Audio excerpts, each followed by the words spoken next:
Hello student, myself Miss Priya Jennifer Gaur and my video is for class 8 student. The subject is geography and we are discussing the chapter number 3, wildlife and natural vegetation.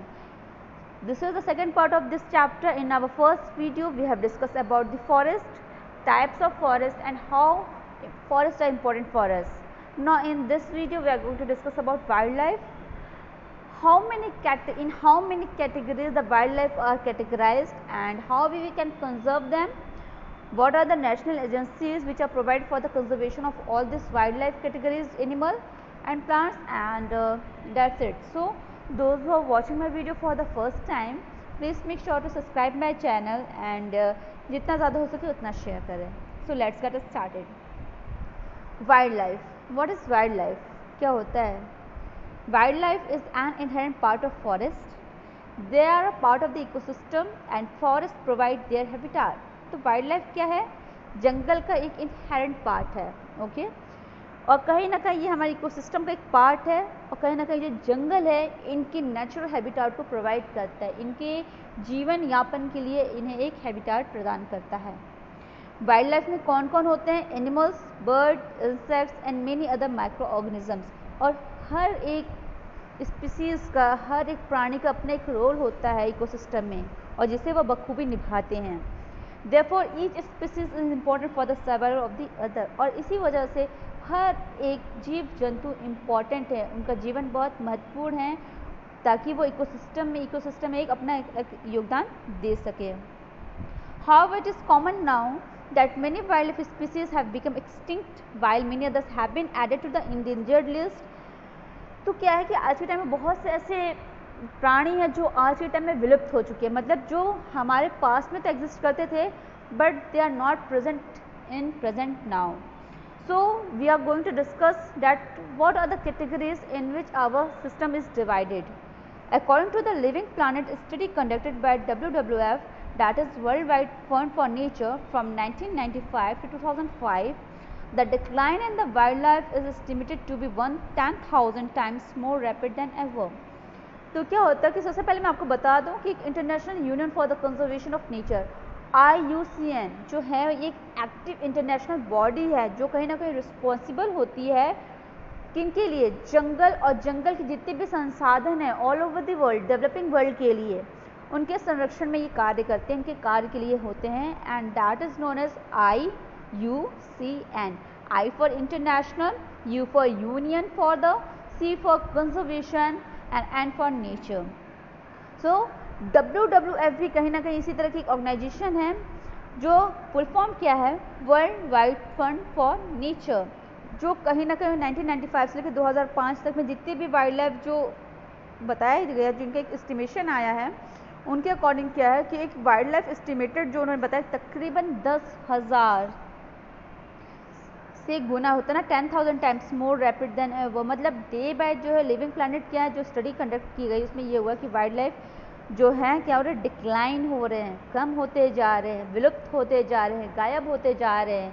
और इसी वजह से जितने भी natural scientist हैं जो natural method पे जो वर्क कर रहे हैं, उन्होंने क्या किया कि हर एक प्राणी को कैटेगराइज कर दिया.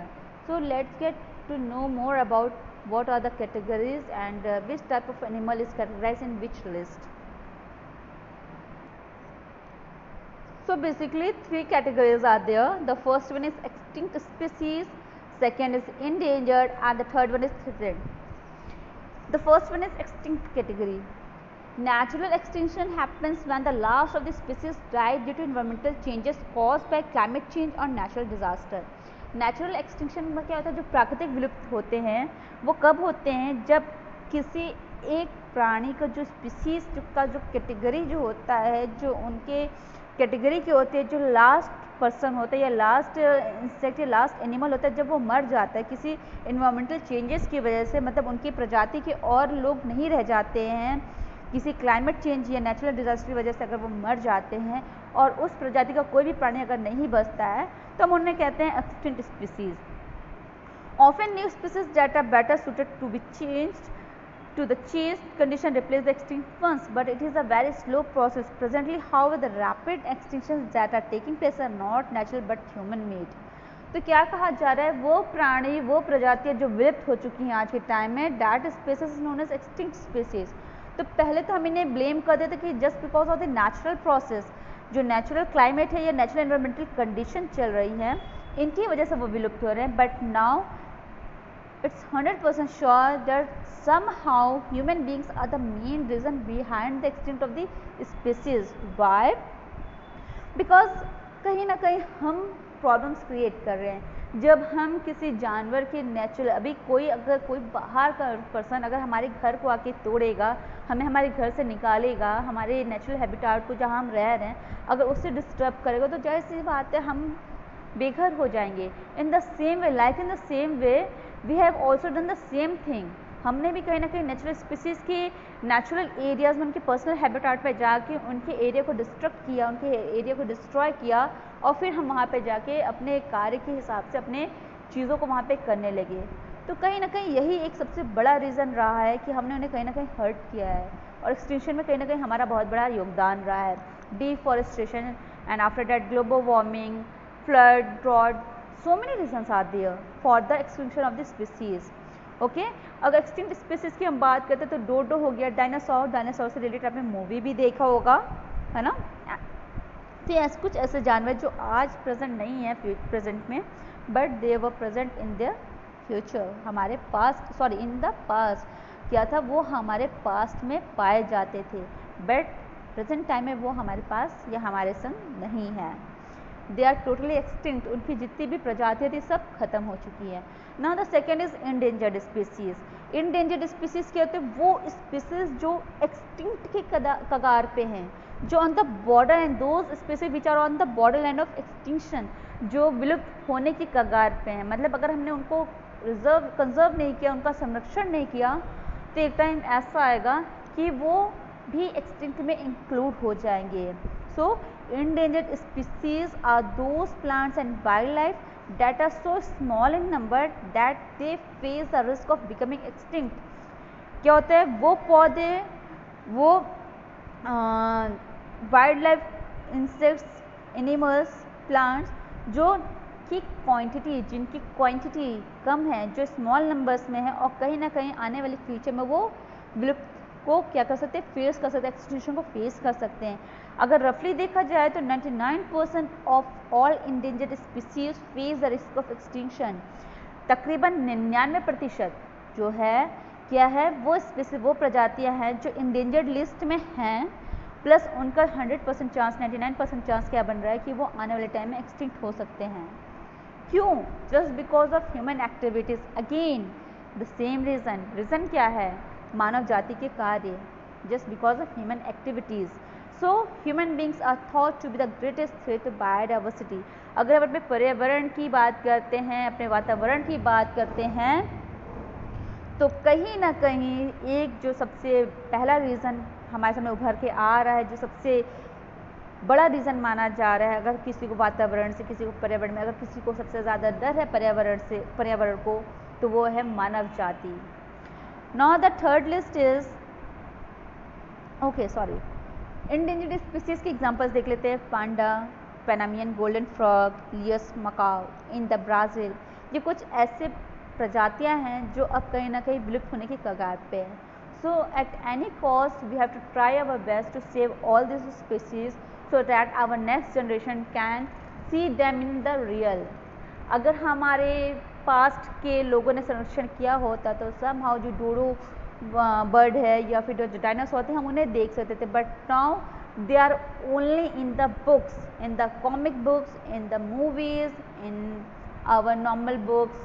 तो वो सिर्फ अब किताबों तक सीमित हो गए हैं। और अगर आने वाले टाइम में हमने नहीं किया संरक्षण, हमने नहीं अपने आप को कंट्रोल किया, तो समहाउ ये जो एग्जाम्पल्स मैंने आपको बताए हैं वो भी कहीं ना कहीं विलुप्त हो जाएंगे, और हमारी आने वाली जनरेशन इन्हें सिर्फ किताबों में और मूवीज़ में देख पाएंगे। Okay, now the last one is threatened species. These are those plants, animals, birds and insects that are at a risk of becoming endangered. Okay, ये क्या होते हैं, ये endangered की बॉटम लाइन पे हैं, कि मतलब अगर हम इन्हें अभी से ध्यान नहीं देंगे तो आने वाले टाइम में क्या है, ये विलुप्त होने की कगार पे पहुंच जाएंगे, इंडेंजर्ड कैटेगरीज में पहुंच जाएंगे। और कहीं ना कहीं इन्हें भी क्या किया जाता है, रेड लिस्ट स्पीसीज के नाम से इन्हें रिफ़र किया जाता है, क्योंकि क्या होता है कि कहा जाता है ना कि आप बॉर्डर लाइन पर, आप रेड लाइन पे हैं, तो अभी हमने नहीं किया तो आने वाले टाइम में ये भी इंडेंजर्ड में शामिल हो जाएंगे, फिर कंडीशन और वर्स्ट होगी तो एट अ टाइम क्या हो जाएगा, ये एक्सटिंक्ट स्पीसीज में आने लगेंगे। ओके, कंजर्वेशनिस्ट कौन होते हैं? It's good to know, a conservationist is someone who works to protect animals, plants and natural resources or to prevent the loss or waste of natural resources। एक conservationist जो होते हैं, जो संरक्षण करने के जो कार्य हेतु होते हैं, वो एक ऐसा व्यक्ति होता है जो वर्क करता है किसको प्रोटेक्ट करने में, जानवरों को, पौधों को या नेचुरल रिसोर्सेज को, प्राकृतिक संसाधनों को, उनको प्रिवेंट करता है कि उनकी विलुप्तियाँ ना हो, वो वेस्ट ना जाए या लॉस ना हो, और नेचुरल रिसोर्सेज, प्राकृतिक संसाधन जो वो एज इट इज रहें। So now what are protected natural resources. तो हमने क्या किया है, जो विलुप्त हो रहे हैं, जो स्पीसीज हमारे बीच अब धीमे धीमे खत्म हो रहे हैं, हम उनके लिए क्या कर रहे हैं? We are making so many protected natural resources like biosphere reserves, national parks. Okay, biosphere reserves ये क्या होते हैं? This is an area set aside as a protected areas for the preservation of flora, fauna and wild life. ये एक area होता है जिसको protect कर दिया जाता है किन के प्रिजर्वेशन के लिए, ताकि जो पेड़ पौधे हैं, फ्लोरा मतलब जो प्लांट से रिलेटेड एरियाज होते हैं, फॉना मतलब जो एनिमल से रिलेटेड एरियाज होते हैं, ठीक है ना, तो इन एरियाज को हम क्या कहते हैं? बायोस्फीयर रिजर्व्स कहते हैं। ये क्या होते हैं? These areas are generally smaller than national parks. अगर हम बात करते हैं नेशनल पार्क्स और बायोस्फीयर रिजर्व्स की, तो नेशनल पार्क्स इनका एरिया क्या होता है? कम होता है। Rare and endangered species are often kept here far from the eyes of hunters. इन्हें किससे बचाया जाता है? जो शिकार करने आते हैं, जो शिकारी होते हैं, इनकी नज़रों से इन्हें बचाया जाता है, जो रेयर और इंडेंजर्ड स्पीसीज की जो कैटेगरी की जो प्राणी होते हैं, प्रजातियाँ होती हैं। The main purpose of this reserve is to preserve nature. जो इनका मेन फोकस जो होता है, जो इनका मेन मकसद है, वो क्या है? जितने भी नेचर की संसाधनों की जितनी भी चीज़ें हैं, उन्हें रिजर्व करना, उन्हें संरक्षण करना, उन्हें बचाना। These reserves also provide opportunities to study and research the selected animals.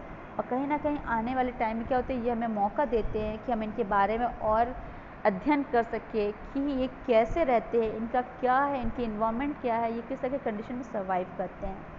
Now after that national parks. National parks are areas set aside by national government to preserve the natural environment. National park क्या होते हैं?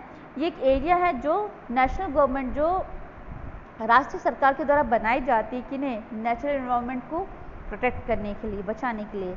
दे also serve the purpose of recreation, public enjoyment centres for historical scientific interest. और इनका मेन मकसद क्या होता है, किस लिए ये पर्पज, किस लिए ये सर्व करते हैं, उसे और ये क्रिएट करते हैं। उन्हें नेचुरल एरियाज़ में रखा तो जाता है पेड़ पौधे और जानवरों को, बट कहीं ना कहीं पब्लिक इंजॉयमेंट के लिए भी इनका यूज़ किया जाता है। मतलब हम नेशनल पार्क्स में जाके विजिट कर सकते हैं। तो अगर आपको मौका मिले तो yes, in UP there are so many national park.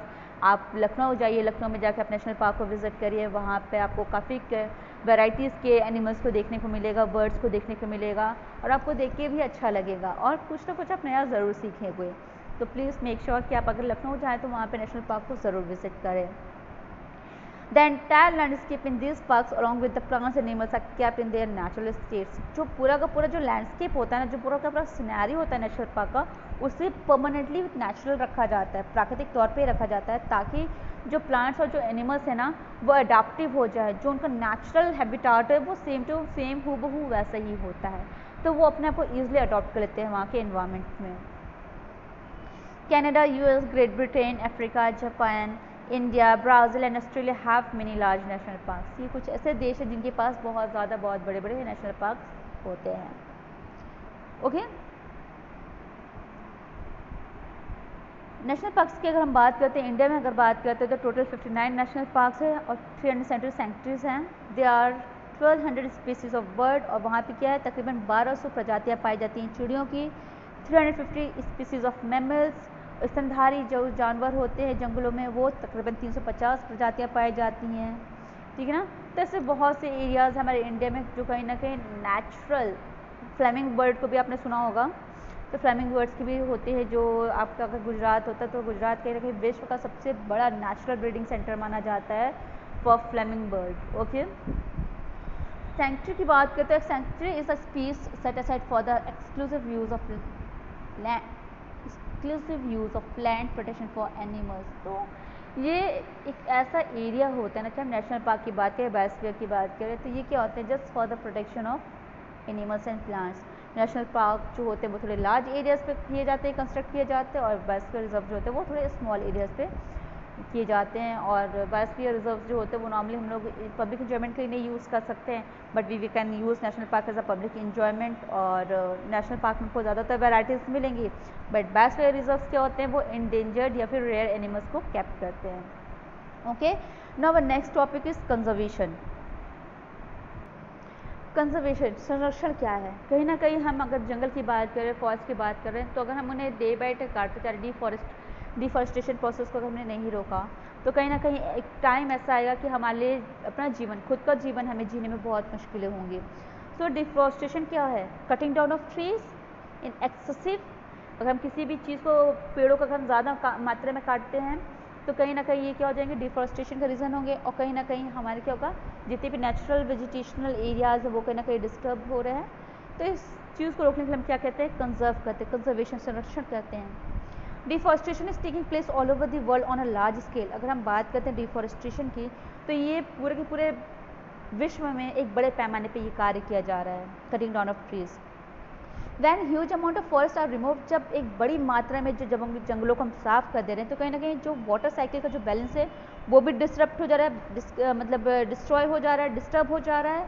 और कहीं ना कहीं ज़्यादातर एरियाज़ जो है वर्ल्ड के वो क्या हो रहे हैं, ड्राइनेस को फेस कर रहे हैं। सो somehow conservation is important. To conserve natural vegetation, natural resources is literally important. Conservation studies the ways that the earth biological diversity is lost and finds means to protect them to keep the ecosystem functioning. तो conservation की जो अध्ययन हम करते हैं वो basically इसलिए करते हैं कि हम किन किन तरीक़ों से पृथ्वी को और पृथ्वी के बायोलॉजिकल डाइवर्सिटी विभिन्नताओं को हम संरक्षण कर सकते हैं, ताकि हमारा जो पर्यावरण है वो एक प्रॉपर तरीके से क्या कर सके, कार्य कर सके। तो कुछ यहाँ पे स्टेप्स बताए गए हैं कि how we can conserve forest and wild life by demarcating forest as protected areas and preventing illegal logging. Illegal logging मतलब जो पेड़ कटन होता है ना, उसको इलीगल कहा जाता है। जो इलीगल टाइप्स होते हैं, मतलब जहाँ पे सरकारी सहमति नहीं मिलती है, उन पेड़ों की कटाई को रोकना चाहिए। By using recycle paper two reduce pressure on trees. ज़्यादा से ज़्यादा पेड़ काटने से अच्छा है कि जो यूज़ हम लोग की जो कॉपीज़ या जो पेज हम यूज़ करते हैं उसे हम रिड्यूस, रिसाइकल करके फिर से हम उसको रीयूज़ कर सकें, ठीक है, ताकि कम से कम पेड़ काटने की हमें ज़रूरत ना पड़े। By preventing poaching of wild life, मतलब जो जानवरों की जो हंटिंग और पोचिंग जो तस्करी होती है, जैसा टॉर्टाइल्स की हो गई, क्रोकोडाइल, स्नेक, इन सब की स्किन को हम यूज़ करते हैं, है ना, बैग बनाने के लिए, लेदर बैग्स बनाने के लिए, तरह तरह के आइटम्स बनाने के लिए। तो हमें कोशिश करना है कि हम इस पर भी थोड़ा सा रोक लगाएं या इन सबको टोटली बंद करें। By protecting endangered and threatened species, और कोशिश करें उन जानवरों को संरक्षित करने की, उन पेड़ पौधों को संरक्षित करने की जो कहीं ना कहीं विलुप्त होने की कगार पे हैं। By preventing hunting and smuggling of rare birds and animals, और जो जानवर, जो पक्षी बहुत रेयरली पाए जा रहे हैं उनकी स्मगलिंग कराना, मतलब इलीगल पोचिंग और इलीगल हंटिंग और इलीगल ट्रैफिकिंग कराना, उन्हें बेचना, इंपोर्ट एक्सपोर्ट कराना, इस पर भी हमें रोक लगाना चाहिए। और इसी चीज़ को मद्देनज़र रखते हुए एक एजेंसी है जिसको हम क्या नाम से जानते हैं, साइट्स के नाम से जानते हैं, जिसका फुल फॉर्म होता है the convention on international trade in endangered species of wild fauna and flora. तो साइट जो है वो एक इंटरनेशनल बॉडी है जो कहीं ना कहीं इन्वॉल्व होती है किस चीज़ में, प्रोटेक्ट करने के लिए in the protection of natural vegetation and wild life, जो नेचुरल वेजिटेशन की और वाइल्ड लाइफ के प्रोटेक्शन के लिए वर्क करती हैं। It ensures that there is no illegal trading in threatened species of wild animals and plants and protect thousand of species of animals and plants. इनका मेन मकसद होता है कि वो इंश्योर करें कि कोई भी जानवर की इलीगल ट्रेडिंग ना हो, और हम पूरी कोशिश करें कि जो हज़ारों की मात्राओं में जो प्लांट और एनिमल्स का जो तस्करी चल रहा है उसे कंट्रोल किया जाए। कुछ स्पेशल एफर्ट्स डाले गए हैं सरकार की तरफ से संरक्षण के लिए, कई तरह की एजेंसीज, कई तरह के प्रोग्राम लॉन्च किए गए हैं, उन पर भी हम एक बार नज़र डाल लेते हैं। The first one is national forestry action plan. National forestry action plan क्या है? It will help to increase the forest cover and control deforestation. ये मददगार होते हैं फॉरेस्ट कवर एरिया को बढ़ाने में और कंट्रोल करते हैं क्या, डिफॉरेस्टेशन, मतलब पेड़ कटाई को कंट्रोल करते हैं। Second is national wild life action plan. National wild life एक तरह का प्लान है, एक योजना थी जो सरकार के द्वारा चलाई गई। This has been implemented for wildlife conservation, जो कहीं ना कहीं वाइल्ड लाइफ संरक्षण के लिए इस्तेमाल किया गया, और जो इंडेंजर्ड स्पीसीज़ हैं उन्हें प्रोटेक्ट करने के लिए। इंडिया ऑल्सो फॉलो साइट्स, और कहीं ना कहीं हमारा जो भारत देश है वो साइट्स को वो भी फॉलो करते हैं, और कई तरह के इंटरनेशनल नियमों को और एग्रीमेंट्स को वो कंजर्वेशन में यूज़ करते हैं। वन महोत्सव एक फेस्टिवल है। वन महोत्सव क्या होता है? वन महोत्सव एक एनुअल फेस्टिवल है that is celebrated in many parts of the country to encourage planting of trees. Van Mahotsav होता है, तो वन महोत्सव में क्या किया जाता है? ये एक तरह का फेस्टिवल होता है जो हर जगह ज़्यादातर देशों में इसका यूज़ किया जाता है, फेस्टिवल को सेलिब्रेट किया जाता है। किस लिए किया जाता है?